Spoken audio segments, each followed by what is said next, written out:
Some mysteries fade with time. Names disappear from the news, faces vanish from memory. And eventually, the silence swallows the story. But some mysteries refuse to die. They linger, waiting for someone to stumble across the one piece of evidence that changes everything. In 1969, a family of 4 sat down for dinner in their quiet suburban home. Hours later, they were gone. Their car still in the driveway, their beds unmade, their food still on the table, warm enough that investigators later said it could have been served only minutes earlier. There were no broken windows, no blood, no sign of a struggle, just a home frozen in the middle of an ordinary night. Its family erased. For decades, the disappearance baffled everyone. Detectives searched, neighbors whispered, journalists speculated. Rumors spread of cult activity, kidnappings, even government cover-ups. And then, like so many other cold cases, it simply went silent. 50 years passed. The house was sold, resold, stripped down, and left to rot. Most people forgot the name of the family who had once lived there. The case was reduced to a paragraph in a dusty archive file. Until one small discovery changed everything. At an ordinary estate sale, a Polaroid camera surfaced, heavy, scratched, but intact. Inside was a roll of undeveloped film, sealed, waiting. What those photographs revealed would reopen a mystery thought long dead. They would prove that what happened inside that house was far stranger and far darker than anyone ever imagined.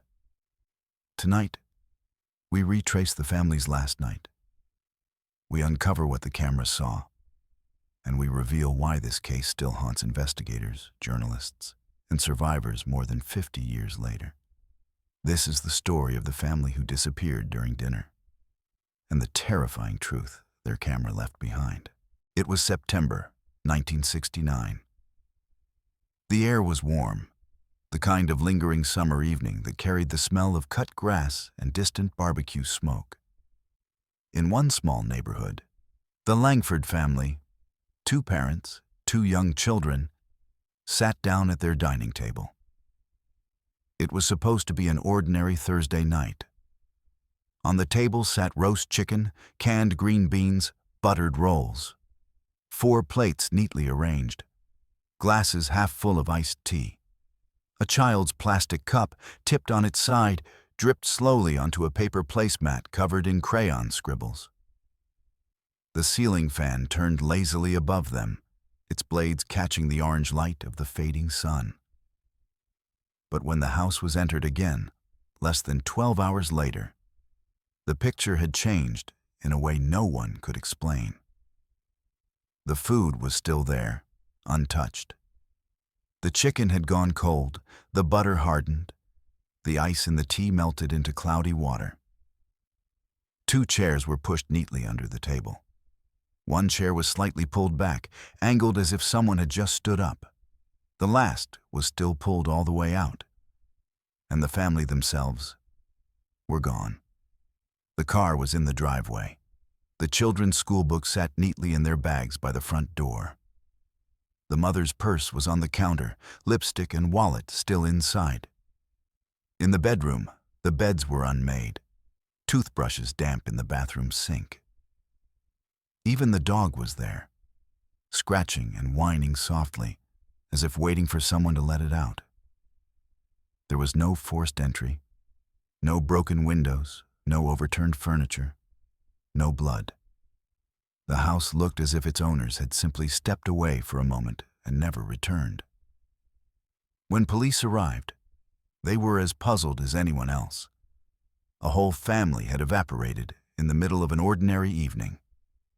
Detectives combed the house for fingerprints, footprints, signs of a struggle, anything at all.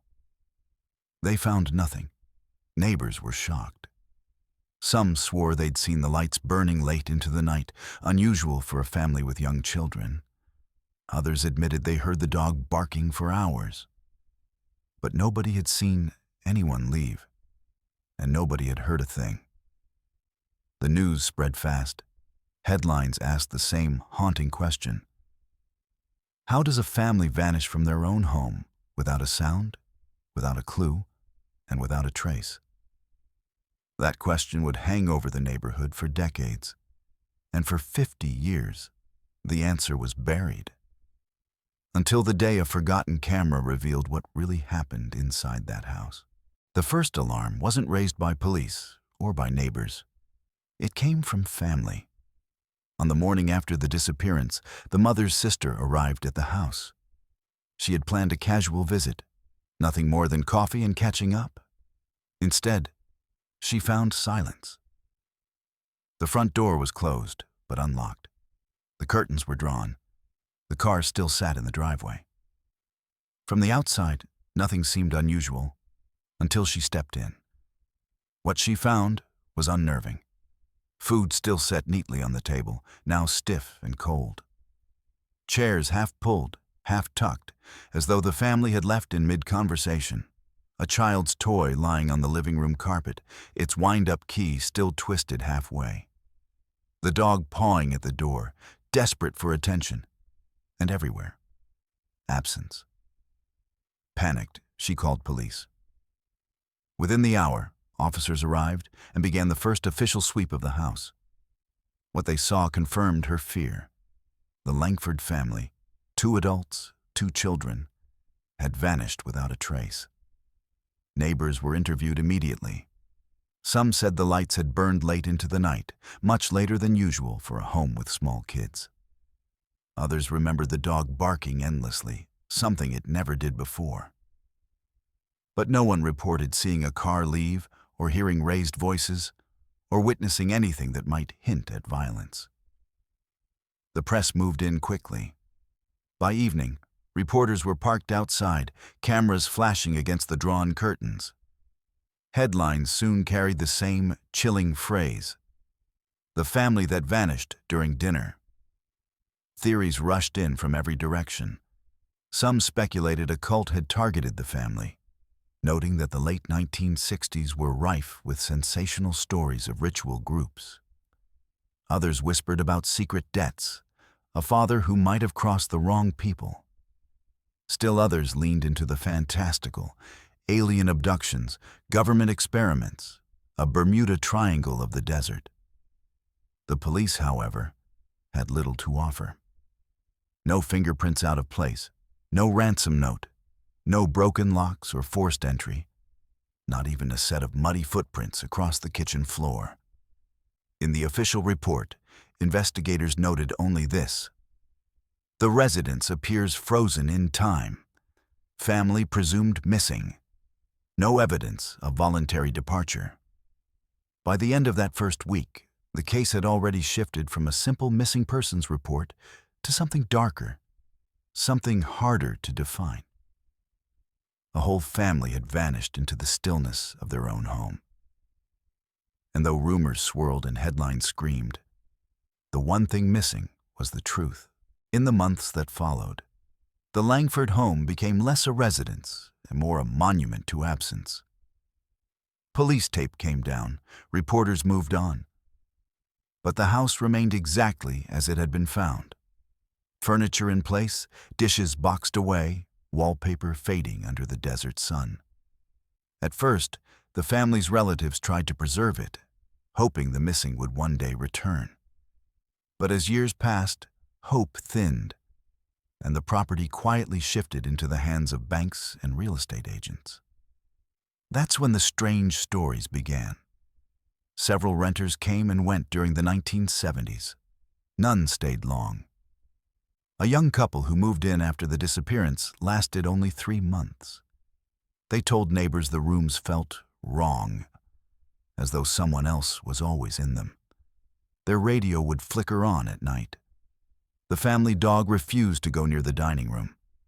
Another tenant, an older man who worked night shifts, claimed he constantly found the front door unlocked when he came home, though he swore he'd locked it every evening before leaving. Once, he returned to find the dining table chairs rearranged, one of them pulled out and angled slightly, just as they had been on the night the Langfords vanished.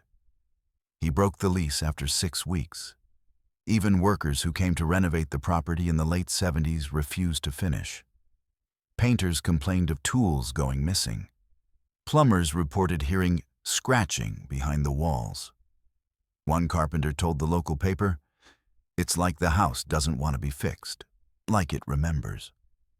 By the early 1980s, the house was empty again, its windows dark, yard overgrown. Children walking home from school avoided cutting across its lawn. Some swore they saw a curtain shift when no one lived inside. Others dared each other to peer through the front door's glass panel, but few stayed long enough to look twice. The case itself had already gone cold. With no new leads, no confessions, and no bodies, investigators filed it away among hundreds of other unsolved disappearances. But the Langford house refused to fade quietly. It stood there at the end of a quiet street, frozen in time, avoided by neighbors, and whispered about as though the walls themselves held onto the secret of what really happened.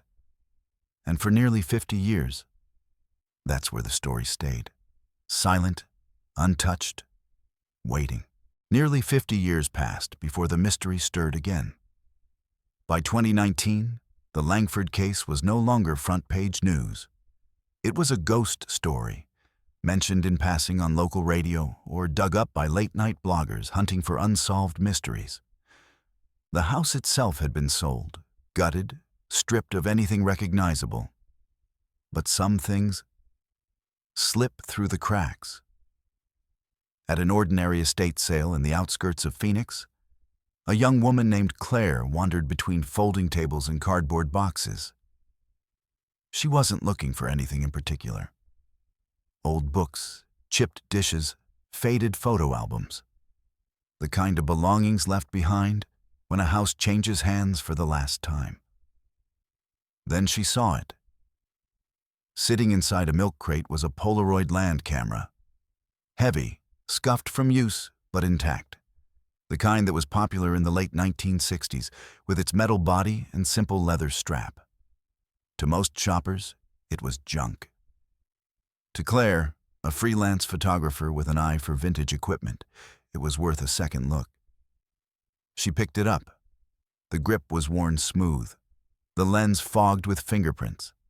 She tested the shutter. It clicked faintly, still alive after decades. When she opened the back compartment, her stomach tightened. The camera wasn't empty. Inside was a cartridge of film. It was sealed with a strip of brittle yellow tape. Across it, faintly written in ink, were 3 words: "Do not develop." Claire turned it over in her hands. At first, she thought it was a prank, maybe left as a joke by whoever owned the camera before. But the handwriting looked old, faded, and serious. There was something unsettling about it. Still, curiosity wins more often than caution. She bought the camera for $5. The woman at the register barely looked up when she rang it through. To her, it was nothing but clutter. That night, Claire placed the Polaroid on her kitchen table. She replaced the corroded batteries. She cleaned the lens. She stared at the taped cartridge, wondering why anyone would leave a warning on something so ordinary. Most people would have tossed it away, or sealed it in a box and forgotten about it. But Claire wasn't most people. She peeled back the tape. The glue cracked like dry leaves. She loaded the cartridge, pressed the shutter, and waited. What emerged would not only reignite a case frozen for half a century, it would expose a truth darker than anyone had ever imagined. Claire's apartment was quiet that night. Too quiet.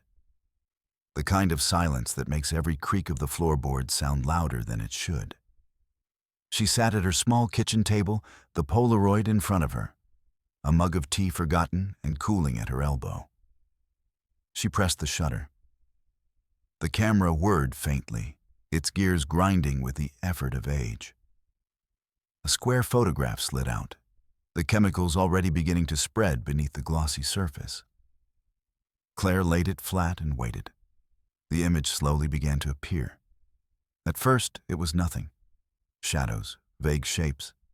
Then lines sharpened, colors deepened, and suddenly the photograph was clear. It was a dining table, mid-century style with 4 chairs. On the table, roast chicken, green beans, buttered rolls, glasses half full of water. Even the ceiling fan above was visible, its blades frozen in motion. Claire frowned. She knew this scene. Anyone who had ever read about the Langford disappearance knew it. This was the description investigators had given in 1969. The same food, the same chairs, the same untouched meal. The photo wasn't just old, it was impossible. She pressed the shutter again. Another mechanical whir, another square sliding out. This one developed quicker, as though the film had been waiting all these years to breathe again. The image came into focus, but it was different. A hallway, yellowed walls, a row of family portraits on the right. But the perspective was wrong. Too close, too hurried. It looked like someone had snapped the picture while moving, the frame tilted slightly, as if the photographer hadn't wanted to be seen. Claire leaned closer. The photograph carried a strange tension, like whoever had taken it was standing exactly where they shouldn't be. She took a third. The Polaroid wheezed, then spat out another square. This one developed painfully slow, the chemicals struggling to spread. Claire tapped the edge of the photo against the table, urging the image to form. And then she wished it hadn't. The frame showed the same dining room, but this time the chairs were overturned. The table bare, the plates gone, the light fixture above tilted, its glass cracked. The scene looked violent, hurried, wrong. And in the doorway, at the very edge of the frame, stood a small silhouette, a child. Head turned away, bare feet visible on the floor.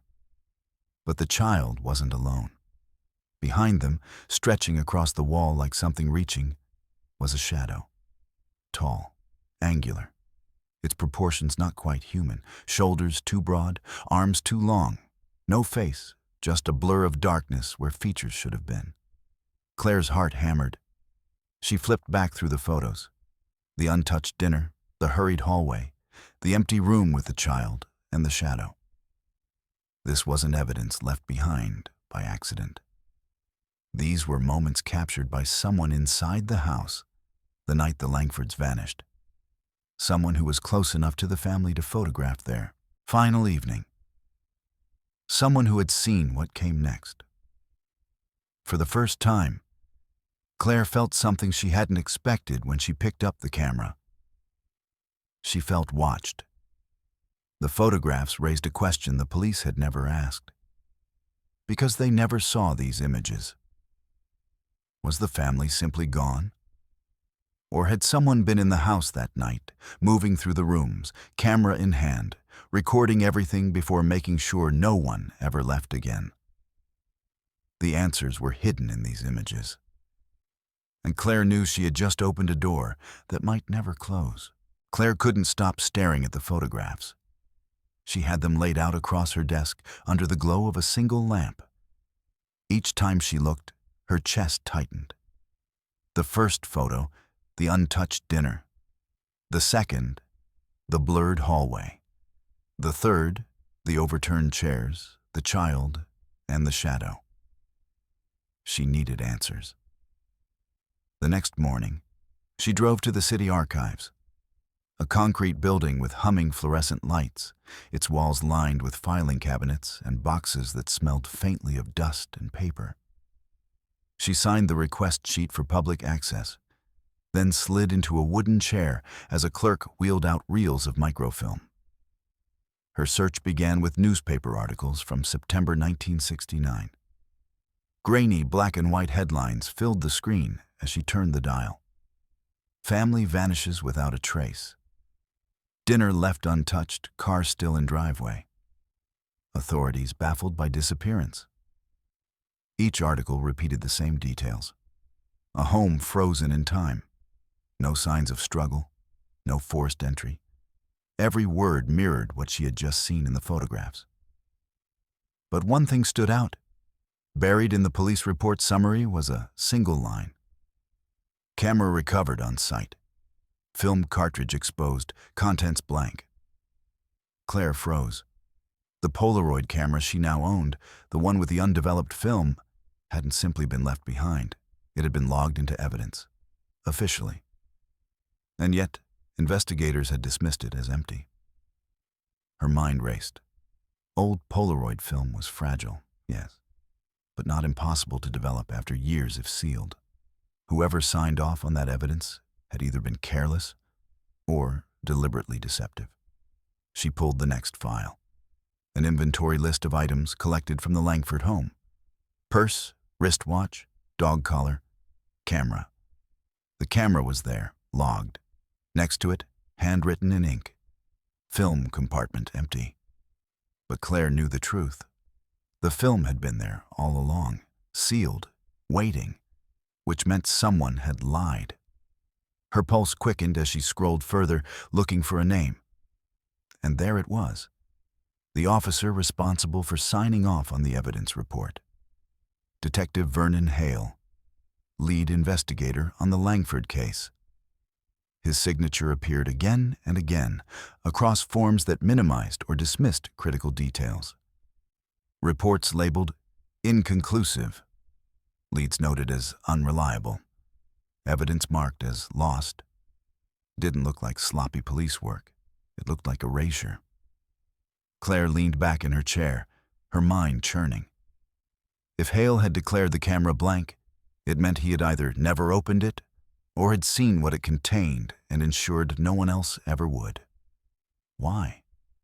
Was he protecting the department from embarrassment, shielding the family's reputation? Or was the truth darker?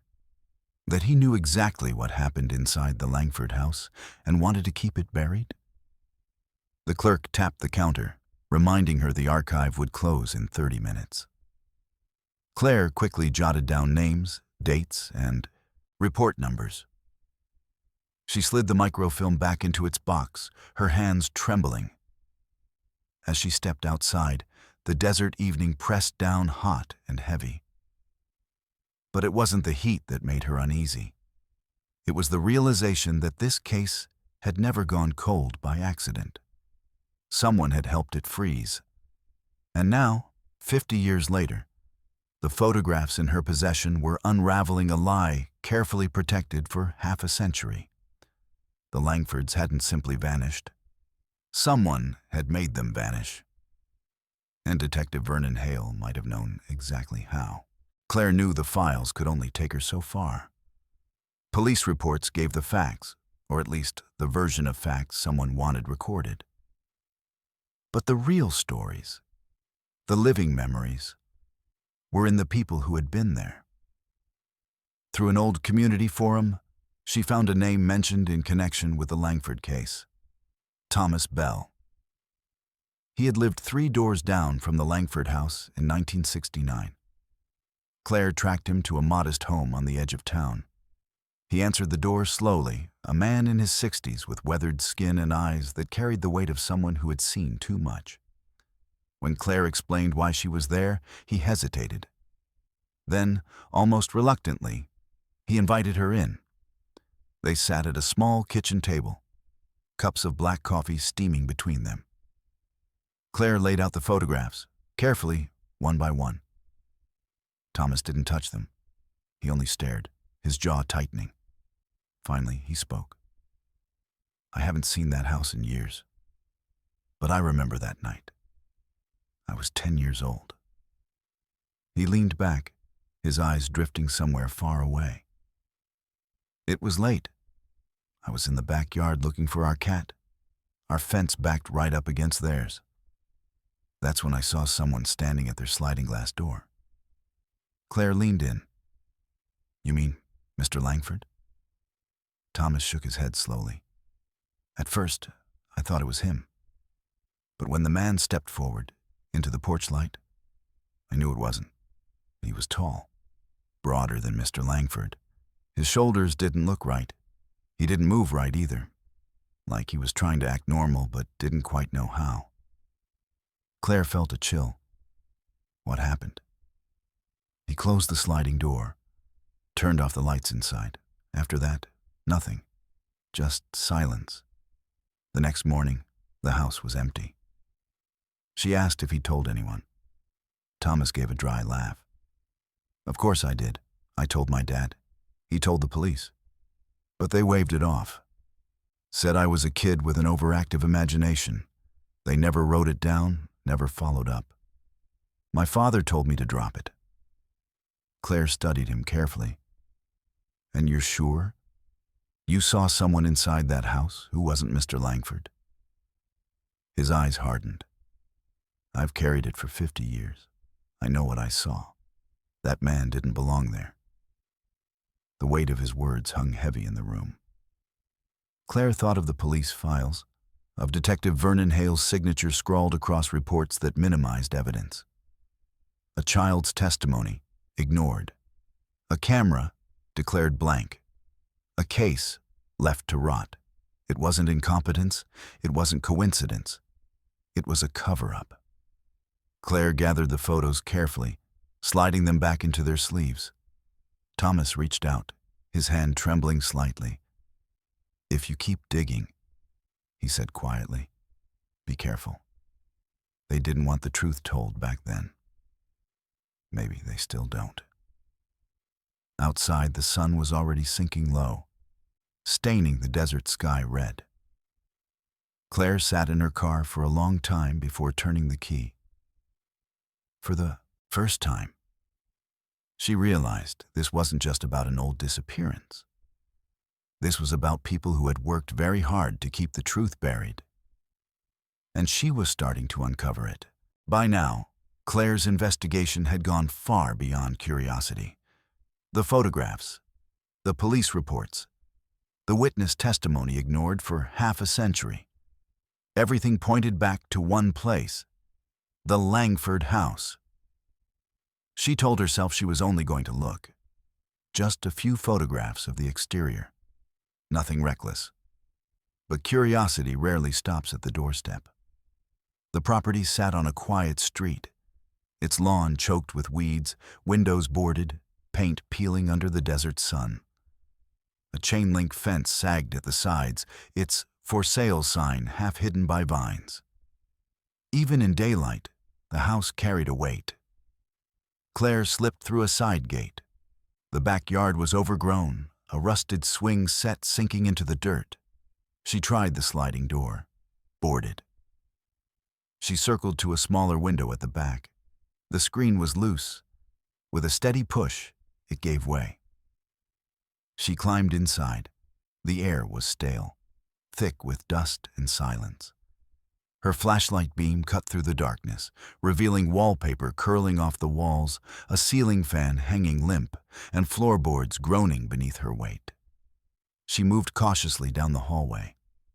That was when her light caught it. A mirror. Oval, rimmed in dark wood, clouded with age. It didn't fit. It looked newer than the rest of the room. Something about it felt wrong. Claire pressed a hand against the frame. Hollow. She knocked. The sound echoed differently, like it wasn't backed by solid wall. Her fingers traced the edge until she found a seam, a faint line where frame met drywall. With one push, the panel loosened and popped free. Behind it yawned a narrow opening. A crawl space. Heart racing, she slid inside. The air was colder, damp with the smell of old insulation. She dragged her light forward and froze. A cot. Metal framed, thin mattress sagging. On it lay a filthy blanket. Beside it, a plastic cup, cracked with age. A comic book, its pages curled and yellow. Small things. Belongings that didn't belong hidden inside a wall. And then, half buried beneath the cot's leg, she saw it. A photograph. She lifted it carefully. A Polaroid. The same size, the same faded edges. In it was a little girl. 7, maybe 8. Her wrists bound in front of her with coarse rope. Her face streaked with tears. Claire's throat went dry. She had seen the Langford children's portraits in the old reports. She knew that face. It was the daughter, alive, tied up, photographed long after the world was told she had vanished. Her pulse pounded in her ears as she shoved the photo into her bag. She crawled back out of the narrow space, shoving the mirror panel closed behind her. For the first time since she bought the camera, Claire felt the true scale of what she had uncovered. This wasn't a mystery frozen in time. It wasn't a case gone cold. It was something alive, hidden, waiting, and it had just let her see enough to know she wasn't supposed to. The crawl space had shaken Claire, but something about it kept tugging at her. The cot, the cup, the comic book, and most of all, the photograph of the Langford daughter, bound and crying. It meant the story everyone had accepted for 50 years, the family gone in a single night, wasn't true, at least not for the children. They hadn't vanished instantly. They had been kept. A week later, Claire returned. This time she came better prepared. Gloves, a stronger flashlight, and a camera of her own. She slipped back through the same window and headed straight for the mirror. Her hands shook slightly as she pressed the panel open. Inside, the crawl space seemed even darker than before. Dust clung to her gloves as she crawled forward, the beam of her flashlight cutting across beams and pipes. That's when the light caught the edge of something unusual. Cardboard. Claire pulled it closer. It was a box. Old, damp around the corners, but still intact. She brushed away the dust and froze when she read the handwriting scrawled across the side in faded marker. She still cries. She pushed deeper into the space and found another. Its label, Hallway 1971, and another, Good Framing. There were half a dozen in total, stacked neatly, almost deliberately, as though someone had placed them there for safekeeping. Claire slid one open. Inside were Polaroids, dozens of them. Her hands trembled as she lifted the first. It was unmistakable. The Langford children, both alive, both looking straight into the camera, their eyes wide with fear. Their wrists were bound. Their clothes were different from the ones described on the night of the disappearance, which meant these photos weren't from that night at all. They were taken after. She shuffled through more. The mother, Clara, sitting in a chair, her mouth covered with tape. The father, Edward, standing stiffly against a bare wall, his watch still on his wrist. The same watch police had logged as recovered from his nightstand. Every image told the same story. They were kept alive. Not for hours, not for days, for months. Claire's stomach churned. These weren't random snapshots. They were staged, posed, documented. She noticed something else too, gaps. The boxes weren't full, many sleeves were empty, their labels scratched with words like removed or taken. Someone had gone through this archive before. Someone had already taken pieces away. She picked up another photo. The dining room again. But this time the table was bare, the wallpaper peeling, the light fixture broken. In the corner, almost invisible unless you looked closely, was the faint outline of a man's shadow on the wall. Broad shoulders, angular arms. Claire put it down quickly, her heart pounding. This was no accident. Whoever had lived inside the Langford house hadn't just hidden a family. They had documented them, cataloged them, turned their suffering into evidence no one else was ever supposed to see. And yet, some of it was missing. Why? To erase? To protect? Or worse, to keep? Claire sealed the photos back into their box, her mind racing. The official story was a lie. The police had called it a disappearance. But these images proved the truth. The Langfords had lived long after the world stopped looking for them. The question now wasn't if they had been silenced. It was who made sure of it. And somewhere out there, the missing tapes and photographs meant someone else was still holding the darkest pieces of the story. Someone who hadn't wanted it all to be found. Claire knew the crawl space wasn't the whole story.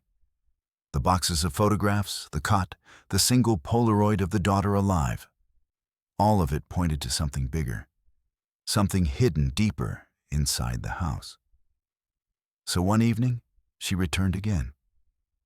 The sky was low and gray, the neighborhood empty except for a stray dog padding across the cracked sidewalk.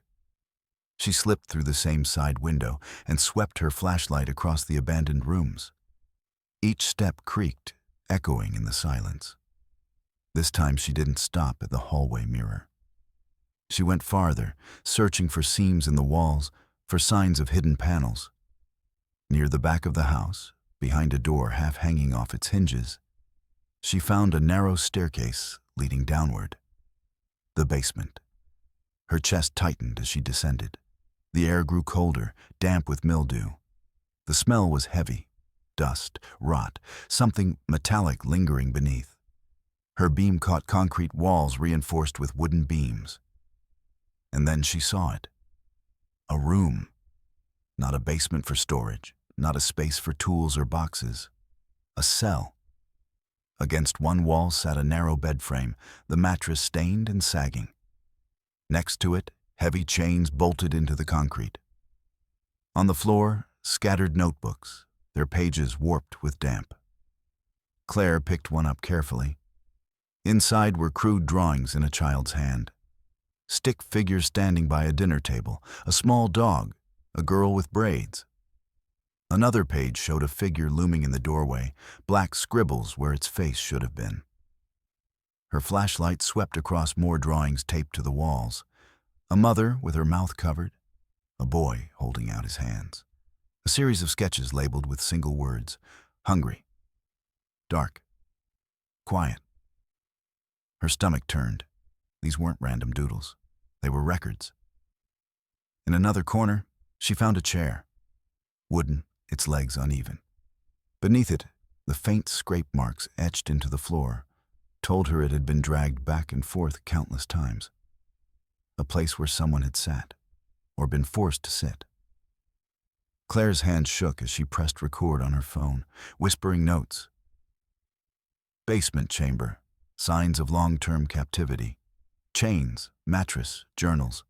Child's drawings confirmed they were alive after disappearance. Likely months, maybe longer. The truth pressed in on her like the damp walls. The Langford family hadn't been killed in one night. They had been kept, and someone had watched them here. She backed away slowly, her flashlight trembling as it caught every shadow, every stain. She felt eyes on her, even though the house was silent. She knew she had seen enough. But part of her also knew this wasn't the deepest secret the house was hiding. The photographs had shown fragments. The crawl space had revealed glimpses. But the cellar screamed the truth that no police file had ever admitted. The Langfords didn't vanish. They were imprisoned. Claire's flashlight beam wavered as she pushed deeper into the basement. The first chamber had been enough to send her pulse racing, chains in the concrete, children's sketches taped to the walls. But the cellar didn't end there. A narrow passage stretched farther, branching into rooms carved out like hidden cells. She forced herself to keep moving. The second room was worse. A mattress, rotted and caved in, lay on the floor. Beside it, an overturned bucket. The walls were covered with faded pencil marks. Tallies, hundreds of them, drawn in groups of 5. Someone had been counting the days. Claire's throat tightened. Whoever was kept here hadn't just been a visitor. They had lived here long enough to measure time the only way they could, scratch by scratch, wall by wall. The third chamber held a desk, its wood warped with age. On top sat several small notebooks. Claire flipped one open carefully. Inside were sketches, rough but unmistakable. A child's hand again. One drawing showed a girl sitting at the same dinner table she had seen in the first Polaroid. Another showed a hallway, dark, with a looming figure drawn in heavy black lines. On the final page, a single sentence, shaky but clear. "He makes us pose." Her stomach turned. Claire set the notebook down with trembling hands. The photographs she had found in the crawl space, the staged images, they weren't accidents. They were deliberate. The family hadn't just been imprisoned. They had been forced to perform, documented, turned into exhibits in someone's private collection of suffering. The air in the cellar felt heavier now. Each breath came thick and stale, as though the walls themselves were pressing closer. And then, she heard it. A floorboard groaned above her. Slow, heavy, not the creak of an old house settling, but the unmistakable weight of footsteps. She froze, her heart hammering. Another step, this time closer to the top of the stairs. Claire switched off her flashlight, plunging the cellar into blackness. Her ears strained. The silence stretched for what felt like minutes, broken only by her own shallow breaths. Then another step, and another. Whoever it was had stopped directly above her. She pressed herself against the cold wall, praying the dark would keep her hidden. Her mind raced. Was it a squatter? A curious neighbor? Or was it him? The man Thomas Bell had described. The man the photographs hinted at. The man Detective Hale had seemingly protected. The cellar door creaked faintly on its hinges. For a moment, Claire thought it was opening. She clenched her fists around the flashlight, ready to run. Then, silence. Long, suffocating silence. And after that, the footsteps retreated. Slow, deliberate, as though whoever was upstairs wanted her to know they had been there, listening, waiting, and now were leaving on their own terms. Claire didn't move until she heard the faint slam of a door. Even then, she waited, counting seconds in the dark until her legs ached. Only then did she flick the light back on. The basement looked the same, but nothing felt the same. Because now she knew she wasn't just piecing together a story from the past. Someone was still here, still guarding these rooms, and whoever they were, they knew she had just discovered the truth. Claire didn't sleep that night. The sound of the footsteps above her still rattled in her chest. Every time she closed her eyes, she saw the sketches taped to the basement walls, the chains bolted to the floor, the words in the child's shaky handwriting. "He makes us pose." By morning, she knew she couldn't keep this to herself any longer. If she waited, if she tried to dig alone, she might never walk back out of that house.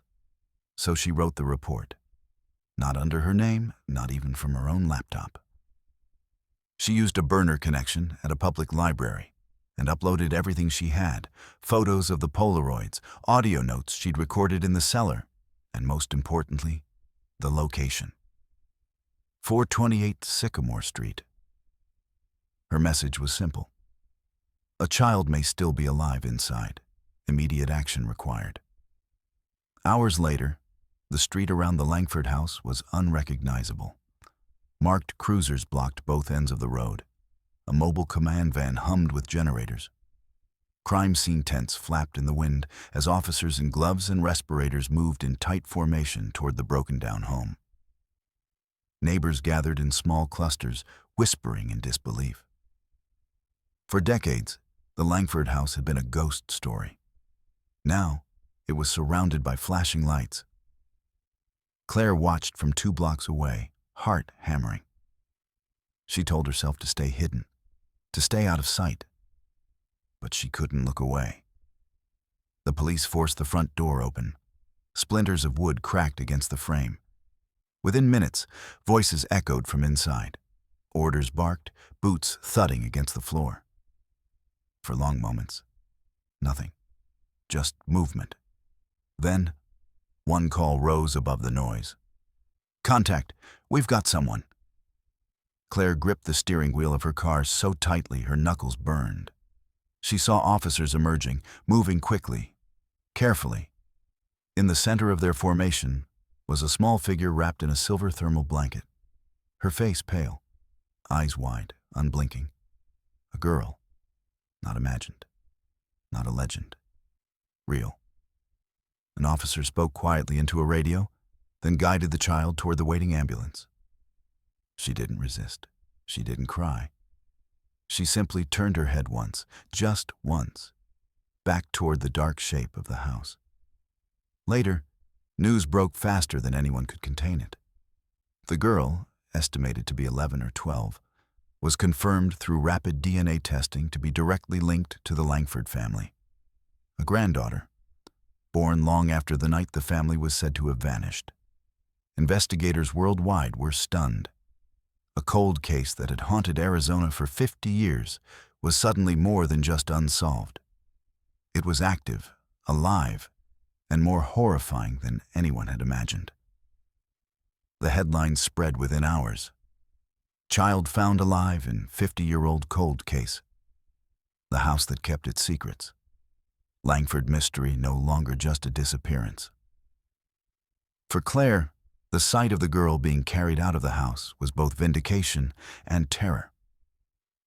Because the discovery confirmed her greatest fear. The Langfords hadn't just disappeared. They had been kept. And if this girl was still alive inside those walls after all these years, then the story was far darker and far more unfinished than anyone was ready to admit. In the days following the raid, investigators cataloged everything they pulled from the Langford house. Boxes of Polaroids, old cassette tapes, journals scribbled in a child's hand. But one item stood apart from the rest. A final roll of undeveloped film, sealed in yellow tape, the same as the one Claire had found months earlier. It was fragile, its chemicals likely unstable after decades in the dark. For a time, police debated whether it was even safe to attempt development. But the weight of what it might reveal was too great. Under controlled conditions, in a forensic photo lab, the first image slowly emerged. Claire wasn't in the room when it happened. She wasn't even allowed near the evidence. But she later described the way her chest tightened when she received the call. The officer's voice was steady, but she could hear something under it. Shock, dread. The photograph showed a woman, Clara Langford, but not as she had last been seen in 1969. This was years later. Her hair streaked with gray, her face thin, worn. She was alive, long after the world had buried her as a missing person. Her eyes told the story more than anything else. Hollow, yet defiant. A mother who had endured, who had watched her children suffer, who had been forced into silence by whoever held the camera. Claire pressed her hand over her mouth when she saw it for the first time. Not because of the shock, but because of the date scrawled faintly in pen along the photo's border. 1975. 6 years after the supposed disappearance. The family hadn't simply been taken. They had been sustained, controlled, used. More photos followed. Some were blurred. Some showed Clara seated in the same chair, her wrists bound, her posture slumped. In others, faint figures of the children could be seen in the background. Older now, their faces changed by time. And then, the photographs stopped. No bodies, no graves, just silence. Investigators struggled to piece together the timeline, but the evidence pointed to one horrifying conclusion. The Langfords had survived years after their official disappearance. Their suffering hadn't ended in one night. It had stretched across seasons, across birthdays never celebrated, across school years never lived. The final photograph, Clara's face staring directly into the lens, became the most haunting of all. To some, it looked like a plea. To others, a warning. For Claire, it was something else entirely. proof that the Langford house had been only one part of something larger. Because on the back of the photo, barely visible beneath smudges of age, was a note. 5 words, written in cramped, uneven handwriting. "This is not the end." The message sent investigators reeling. It suggested there were others. Other houses, other families. A wider operation, hidden in plain sight for decades, documenting lives that had been erased. For Claire, the meaning was unmistakable. The photographs she had uncovered weren't just artifacts of a single tragedy. They were fragments of a system, a network, that had taken the Langfords and perhaps many more. And if that was true, the final photograph wasn't closure. It was a doorway, a reminder that somewhere, in some forgotten room, another camera might still be waiting. The girl rescued from the Langford house was taken first to a hospital, then into protective custody. She didn't speak at all in those early days. Doctors described her as watchful, her eyes darting constantly toward corners and doorways as if expecting someone to appear from the shadows. She ate slowly, mechanically, as though meals were not to be trusted. She slept with the lights on. But she was alive. Against all odds, she was alive. When investigators tried to question her, she gave no answers, no words. But she did something else. They gave her paper and crayons, and slowly, carefully, she began to draw. Her drawings told what her voice could not. One showed a narrow hallway with eyes peering out from behind a mirror. Another, a cramped cot inside the walls, where she had hidden when he came too close. A third showed her mother, Clara, sitting in a chair with her wrists bound, just as she appeared in the last photographs. The most chilling sketch was of a camera, large, centered, drawn in thick black strokes, and in front of it, small figures, her mother, her brother, standing stiffly, eyes wide. The caption, scrawled in uneven letters, "He makes us smile."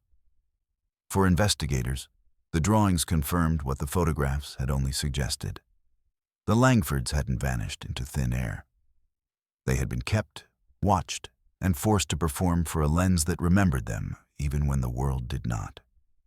Claire, the woman who first uncovered the Polaroids, never forgot the moment she saw those sketches.